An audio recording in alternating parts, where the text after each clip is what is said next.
Сайн байцгаана уу? Сонсогч та бүхэндээ энэ өдрийн мэндийг хүргэе. Amis Time podcast-ийн шуудан ирлэгийн 17 дахь дугаар хүрэхэд бэлэн боллоо. Хүлээн авна уу? Сайн байцгаана уу? Та бүхэндээ энэхүү цагт л очих өдрийн мэндийг хүргэе. Хүү бид хоёр амралтын өдрүүдээр хөл бөмбөг тоглох дуртай байлаа. Би залуудаа усын шигшээд тоглодог байсан юм. Хүү минь багасаа л бэлтгэл дээр дагаж ирээд тоглодог байсансан. Хөл бөмбөгчин болно гэж хэсэг 16 хүртлээч билүү ярьснаа. Ээжигээ тэнгэрт оцсноос хойш эдийн засагч болно гэж ярьдаг болсон. Хүүгийн минь өсвөр нас жаахан тиймхэн өнгөрсөн. Хүүгээ баг байхад бид хоёр их дотн байж хамт хөл бөмбөг, писи, сига гэдэл янзаар тоглож цагийг их өнгөрөөнө. Ээжт нь тоглоом наадгаа чи ихэтлээ. Гэрт арцганалтлаа гэж байнга л загнуулна. 15 дөнгөж хүрснийхээ дараа тамхи татаж байгаад надад баригдсан юм. Би харин огт загнаагүй. Тэгээд хүүдээ хэллээ. За, аав нь жаахав дүүрч чамаас жоохносоо татсан. Харин ээжид чинь юу гэж хэлдэг лээ? Мэдвэл гомдгол байх та. Баригдваач гэж хэлсэн. Хүүгээ 16 хүрдэг жил нь хань минь тэнгэрт таллаа. Нутаглуулах гээд хотоос гарсан юм. Тэр үед хүү маань над дээр ирснээ тамхи асууж байна. Өгсөн тамхиг минь тал хүртэл нь татаад аав та ээжд битгий хэлээрээ. Энэ угаасаа миний сүүлийн тамхи гэж хариулсан. Нэрэж тэрнээс хойш татаагүй болов. Хувцснаас нь дахиж тамхи үнэртэйгүй юм. Харин харамсалтай нь тэрнээс хойш бид хоёр ер нь хүнд ирчихсэн. Хүүгийн минь өсвөр нас даруухан дотгошоо өнгөрсөн шиг санагддаг.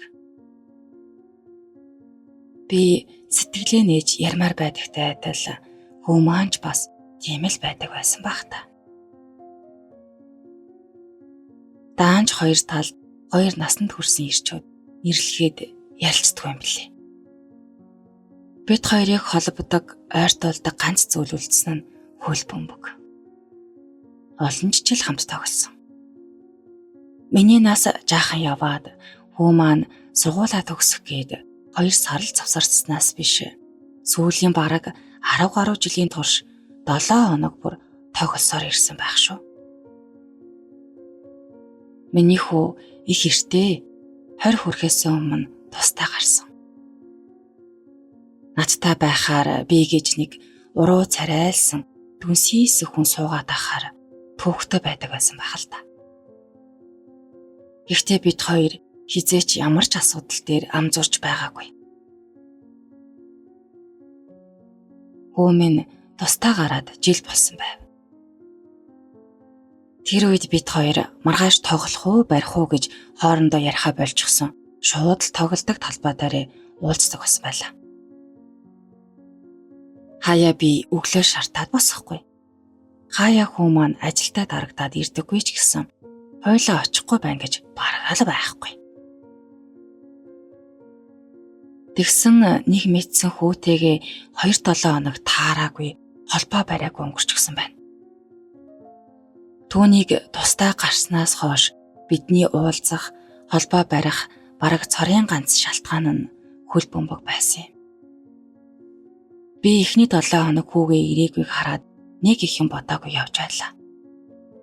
Харин 3 дахь 7 хоног дээрээ хэл сураггүй байхаар нь санаа зовж эхлэв. Гэсэн хэдий ч эр хүмүүсийн хооронд байдаг нэг тийм нэрлэхүү зангаас болоод октоосоо залгаж чадсангүй. Тэрнээс хэд хоногийн дараа хүү минь өөрөө залгаад "Аава, та 1-р эмнэлэг дээр хүрээд ирээч" гэж байна. Би ч яасан ийсэн гэж тодорхой шалтгааныг асуулгүй шууд яваад очтол эмнэлгийн үүдэнд найз охиноороо төшүүлээд хар шил зүүжгсэн зогсож байна. юм харахгүй байгааг нь би шууд гадарсан. Найз охин нь л тохио өгöd байгаа бололтой. Хөө маань өдөөс "Өө аав, за дээшээ эмчтэй орж уулзъя. Харин хэд хоногийн өмнө хүмүүстэй муудалцаад нүд өдчихөд байгаа юм. Гэр бүлийн гишүүнээ уулзвал гэсэн юм аа." Гэд юу ч болоогүй юм шиг байх гэж хичээж байгаа нь илт.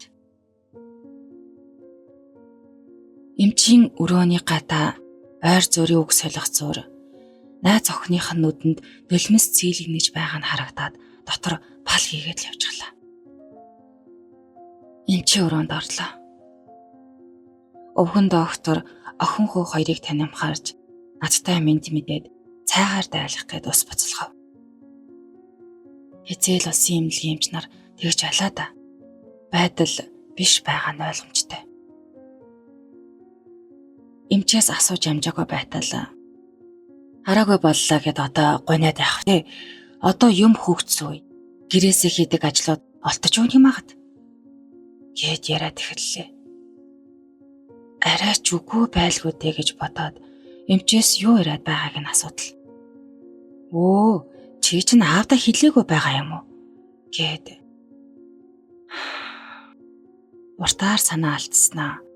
2-7 хоногийн өмнө хүмүүстэй муудалцаад тэгсэн байлаа.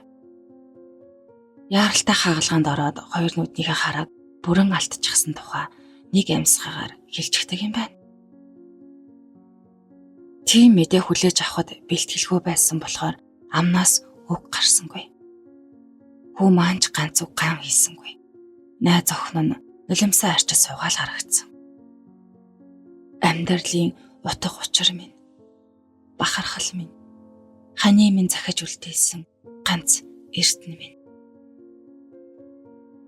Алгын чинээ байсан амтан эрийн цэнд хүрчглээ гэж санаад хинтээ нөхөрлөж юу хийж авааг нь тоохгүй байтал насаараа хүний гарт орох болчихсон байсан. Би хүүгийнхээ хажууд ойлгах ч үгүй. Өмг төршиг эцэг нь уйлж унжаад байвал хүү минь амьдрах итгэлгүй болчих вэ гэсэндээ л тэр.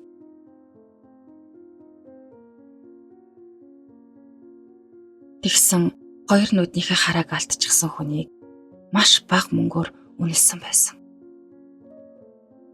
Би дэндүү бага байна гэж өмгөөлөгч хөслөөд гомдол гаргасан. Өмгөөлөгч маань өөр нэг хэрэг дээр нэг нүдээ алдсан хүнд 20 гаруй сая төгрөгийг тооцож төлүүлсэн тохиолдол байсан гэж хэлсэн. Хүмүүс намайг заргаж нэхэл хатуугээд янз бүрээр л бодсон байх. Гэхдээ амьд хүн хорвоог харж чадхаа болцоход байхад яаж хитгэн төгрөгөөр амаа таглуулж сууж байдаг юм. Ийм болгосон залуу нь жил 6 сар аваад давж заалтсан байсан. Тэр хүн шорондоо суунуу, хоёр нүдээ ухаад өгнө бидэнд падлиж авахгүй. Хүүгийн минь амьдрал оромгороо хөмөрчгөөд байхад 3 сая төгрөг аваад одоо яах вэ гэж суувал дэндүү шудраг бол санагдсан учраас эцсийг нь хүртэл явахаар шийдсэн. Бараг бүх шатанд заргалцсны эцэст л 3 сая төгрөг болтол нь нэмүүлж чадсан шүү. Хүү минь банкнд зээлийн эдийн засагчаар ажиллаж эхлээд 5 сар болж байсан юм. Гэтэл энэ 3 сая төгрөг чинь тэр 5 сард авсан цалингч давахгүй шүү дээ. Хүү минь хитэйхэр твшиж хичнээн жил ажиллах байсан бол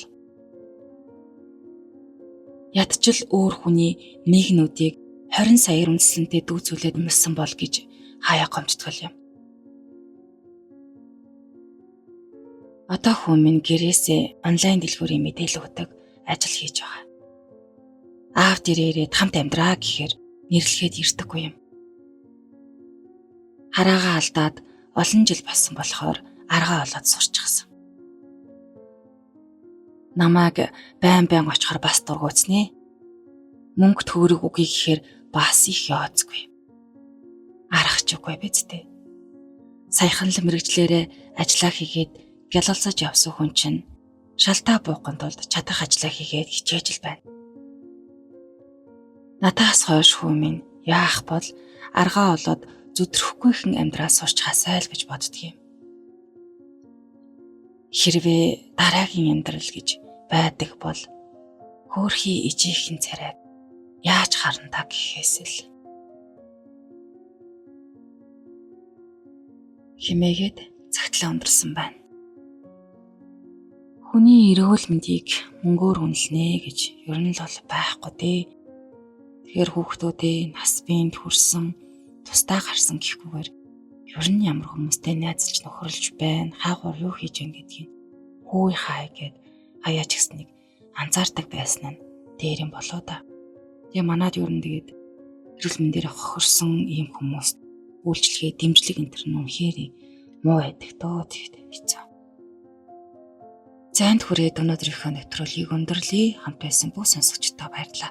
Дараагийнхаа дугаараар иргэн уулзтлаа. Түр баяртай.